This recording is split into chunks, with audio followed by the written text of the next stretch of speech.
Jeta e njeriut, a është e shkruar? Ju si thoni. Unë mendoj se po. Do t'i tregoj historinë e nënësime, që është dëshmia faktike e jetës së njeriut që unë mendoj që është e shkruar dhe do t'i them se përse. Si gjithmonë kush është rastësisht e t'i bëj like faqes shihemi sërish dhe ju falenderoj që jemi përbashkë. Ishte nëna ime ka lindur në vitin 1937. Ka lindur në Dukat të Vlorës, në fshatin Dukat, pra fshati sipër, jo fshati poshtë, pra pranë maleve. Dhe në Dukat në atë kohë s'kishte pothuaj asgjë. Dhe nuk kishte punë, e vetmja punë ishte punë të shtëpiake. Dhe nëna ime ruante dhënd, shkonte me dhënd, së bashku me motrën e saj. Nga mosha 5-6 vjeçe deri në moshën 13 vjeçe, kur ata spostuan në Vlorë, në qytet, ajo ndëjti pas dhënve. Por ishte pikërisht ajo periudhë që filluan problemet e nënësime, sepse ajo nuk kishte dëshirë të shkonte me dhënd dhe për më tepër ishte një vajzë. Në atë kohë vajzat zakonisht nuk shkonin që të ruanin dhënd. Mirë po vllai saj i vogël, pra që ishte më i vogli nga dy vëllezërit, por ishte më i madh se ajo, u mbyt. U mbyt dhe ishte 17 vjeç. Dhe ajo ka qenë, si mund thuhet, koha më e vështirë e nënësime, sepse e tregon me shumë vështirësi akoma sot, bile shpesher nuk preferon që të flasi për këtë temë. Sepse ishin në atë kohë, vllazëria ishte shumë më e lidhur se sa sot, motrat e vëllezërit. Dhe kështu që ishte fillimi që nëna ime pati këto probleme.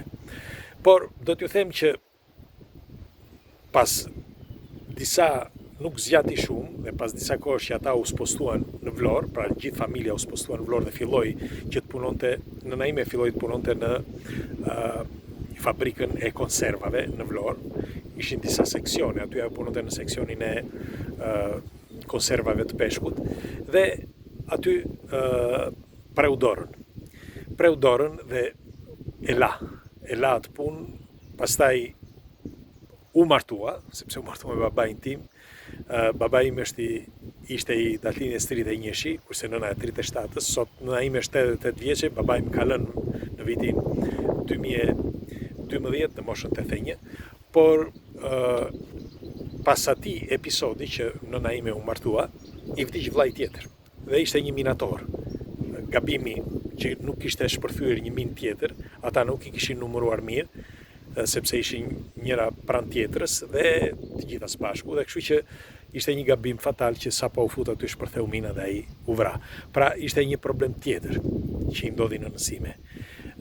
Me kalimin e kohës, filloi që, sepse nëna ka punuar në bujqësi, dhe mbaj mend që kur filloi të punonte në bujqësi, punonte me një brigadier tjetër, jo me babain tim. Babai im, siç që kam thënë, ishte brigadier dhe kishte disa punëtor, por nuk të linin atëherë në kohën e monizmit që burrë e gruat ishin në të njëjtën brigadë. Dhe kështu që nëna ime punonte me një tjetër brigadier dhe ky nuk e di pse, por e kishte inatin me babain tim, ndoshta sepse bënte rendimente të larta. Babai fillonte nga 120 deri në 200% të rendimentit. Ishte shumë i zoti në prodhimtari, në çdo fushë, por kryesisht në misër, në grur dhe në lakra.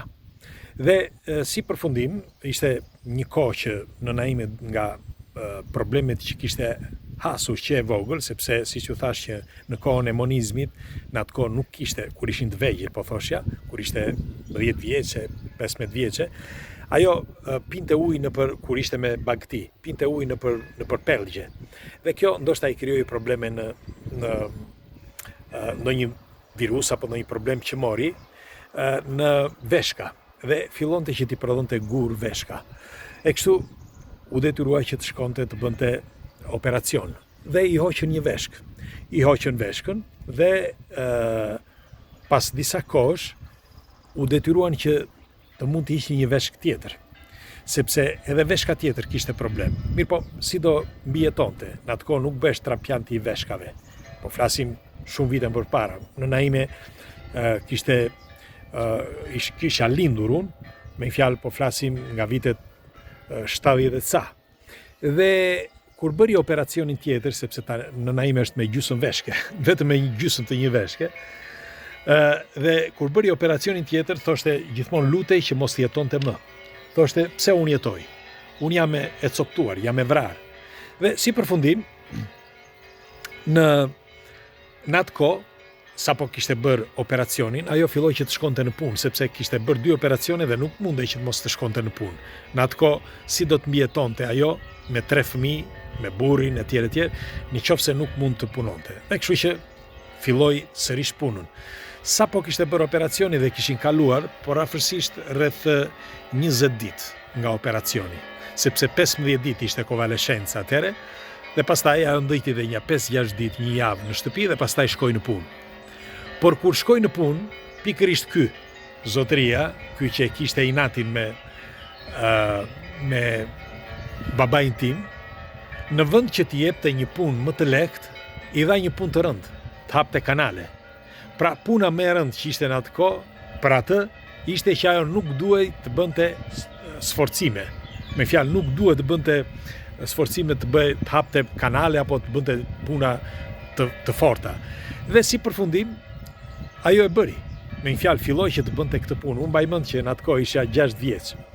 Dhe kur ky e kishte çuar aty, pra në punë, unë dëgjova teksa ajo fliste me babain tim, teksa pinin kafen, dëgjova që ishte pikërisht emri i këtij zotërisë. Dhe u acarrova kaq shumë. I thash nënës unë, shiko, do vi unë të ndihmoj. Dhe kështu bëra. Ajo jo s'do vish, megjithatë unë shkova ditën tjetër dhe fillova që ta ndihmoja. Ishte kohë vere atëherë dhe ne kishim mbaruar shkollën. Se unë isha dëgjues, pra kam shkuar 6 vjeç si dëgjues, dhe meqense shkoja mirë në shkollë, mësuesi i tha babait, lëre, tha, që ta vazhdoj shkollën, u kam thënë këtë, por po e përsëris, dhe kështu që unë isha 6 vjeç, por sidoqoftë e kisha mbaruar shkollën, me një fjalë, klasën e parë. Dhe ishte kohë vere. Kur kam shkuar, shikoj nënën time që teksa punonte i rritte gjak nga bluza, shikoja bluzën tër gjak. Dhe i thash, çka ka ndodhur? I thash, ja, tha, më dhëm pak. Unë nuk e kisha kuptuar, por nënës ishin hapur ato qepjet nga sforcimi dhe i rritte gjak. Dhe kështu që u detyruaj që të linte punën. Nuk donte që të më linte aty. Unë kisha frikë se thash, po ta lija që do po kthej në shtëpi, po ta lija që tikte vetëm në shtëpi, thash mund të kishte problem se doja të qëndroja aty që të punoja. Por thash, do vi me ty, thash, të të çoj në shtëpi dhe pastaj do kthehem në punë. Nuk do kthehesh ajo, po hajde. Dhe dal nga dal ikëm. Nuk e kam mbajtur fare, edhe pse i afrohesha, nuk donte që ta mbaja me fjalë që të rria pranë saj, që ta mbaja me krah. Dhe sidoqoftë mbritëm në shtëpi. E çuam në urgjencë, dhe urgjenca e çoi në Vlorë. E çoi në Vlorë sepse e qepën sërish. Dhe u kthye prap. Gjatë atyre kohrave, pas më vonë nga jo, pati një viroz të fortë. Një viroz të fortë që e la për më shumë se 3 muaj në shtratë. Dhe edhe aty edhe njëherë nëna ime thoshte, unë dua të vdes, nuk dua të jetoj më, nuk më intereson kjo jetë etj. Në atë kohë, pas disa muajsh, vdiqi jati. Dhe ajo ishte shumë e lidhur si gjithmonë me prindrit, e lidhur me tatin, dhe jati vdiqi ri. Dhe kështu që prap filloi të thoshte dhe të ankohej që nuk donte më jetën. Nuk kaloi shumë. Dhe pastaj u pati një problem që familjar, një problem të rënd familjar nga ana e babait tim, dhe gjithë familja u mobilizua sepse fëmijët e xhaxhait tim mbetën jetim.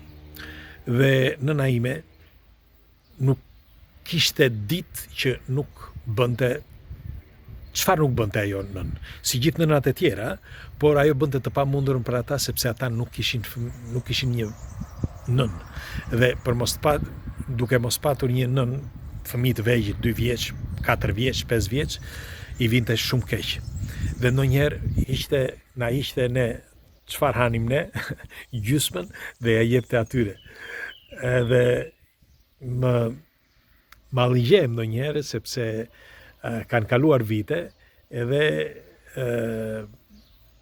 më duket sikur t'ishte dje. Megjithatë, pas një vit e gjysmë, sepse aq parafërsisht ndejtën në shtëpinë tonë këta fëmijë, para fëmijët e xhaxhait tim, sikur u lirua pak nëna ime. Por prap filluan problemet e tjera, sepse bëri një tjetër operacion. Pra, me kalimin e kohës, pati probleme të tjera, pastaj vllai i saj që u shtrua në spital, sepse i mbeti një vlla, dhe ky meqense punonte, ishte inxhinier i sodës kaustike në Vlorë, kishte patur probleme sepse aty kishte lëndë radioaktive të forta, ndoshta edhe nga mërkuri që përdornin, dhe ai kishte probleme në zemër dhe u shtrua në spital, megjithatë shpëtuan etj. Njeriu kryesisht ka probleme kryesisht të stresit, por ka dhe probleme tjera, por kryesisht janë të stresit. Dhe problemet e stresit krijojnë patologji të ndryshme. Dhe unë nuk e kuptoj që si ishte mundur që nëna ime ende sot, ajo edhe pse është tepër e stresuar, prap nuk ka probleme. Me një fjalë, nuk ka probleme shëndetësore. Në kohën e lëvizjeve, pra pas diktaturës, ne ikëm që të gjithë. I ka unë fillimisht në Greqi, pastaj erdhën vëllezërit e mi, etj. Dhe nëna nuk flinte gjumë natën, ashtu si gjithë nëna tuaja, nuk e zinte gjumë natën, pa gjumë. Ngrihej në mëngjes, shkonte, punonte dhe kthehej prap pa gjumë. Dhe lutej çdo natë që fëmijët e saj mos t'i gjente gjë. Dhe prap ky një stres i pafund. Dhe unë nuk e kuptoj përsëris edhe një si ishte mundur. Që të jetë kështu, para disa viteve, 3-4 vite më parë, erdhi këtu në Itali dhe rastësisht kështu ndodhi në atë kohë që bëm disa lëvizje me makinë dhe nëna po thoshte që kishte probleme. Më dhëm këtu, më dhëm atje, etj. E çova tek në një spital. E njihja këtë doktorin, një miku im, e njoh sepse është edhe i gjallë, dhe çova, i bëri një check-up total. Dhe pasi bëri kontrollin, më thërriti tha Nadir, tha ajde, këtu tha po, pse më solli tha nëna? Nuk ka asgjë, tha, si s'ka asgjë, tash ai thotë që më dhëm këtu, më dhëm atje, kanë probleme. Shiko, tha, të moshuarit e kanë pak të, tha, është psikoz, tha, por nuk ka asgjë, tha, bile nëna jote, tha, e ka zemrën, tha, si të një vajze 18 vjeçare. Çfarë thoi, thash? Po, tha, edhe ja thash nënës, e dini se përgjigje sa si ishte?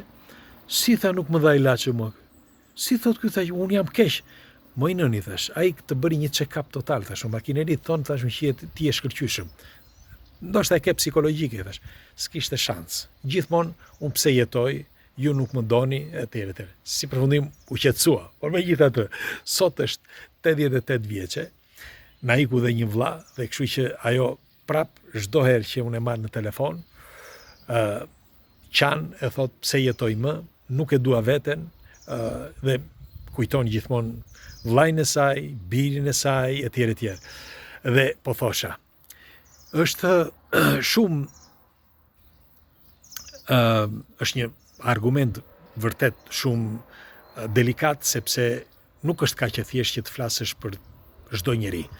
Gjithë se kush, për shembull edhe nëna tuaja, kanë historitë e veta, kanë dhimbjet e veta dhe e kanë bërë jetën në forma të ndryshme, secili ka bërë jetën në forma të ndryshme, por unë këtë nuk kuptoj që pse disa njerëz që është ndoshta mirë, për shembull, ai njeriu, ai që ju thash, ai që e fuste nënën time që punonte punë të rënda, është katandisur që më thanë që bile nuk e di jeton më apo jo, por më thanë që është shumë keq dhe është shumë i ri se nëna ime dhe ka probleme të rënda shëndetësore.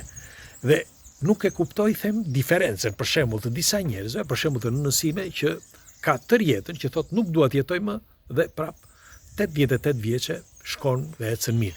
Shiko, unë mendoj që është jo vetëm gjenetike, por është edhe një botë e shkruar brenda ADN-s së njeriut. Gjyshja ime, për shembull, jetoi 100 vjeçe. dhe bënte spezën vetë, shkonte dhe bënte spezën vetë. Shkonte që psoniste. 100 vjeçe. Kështu që unë mendoj që së pari është në ADN-n e njeriut, pastaj është vetë njeriu. Do të dëshiroj sidoqoftë një komentin tuaj, ju çfarë mendimi keni? Është e shkruar jeta e njeriut apo jo? Dhe do të dëshiroja një shkrim për nënën tuaj, për çdo nga ju një shkrim të vogël për nënën tuaj t'ia dedikoni nënës suaj. Ju faleminderit që jemi prerë bashkë dhe faleminderit nënave shqiptare që na lindën. Ju përqafoj.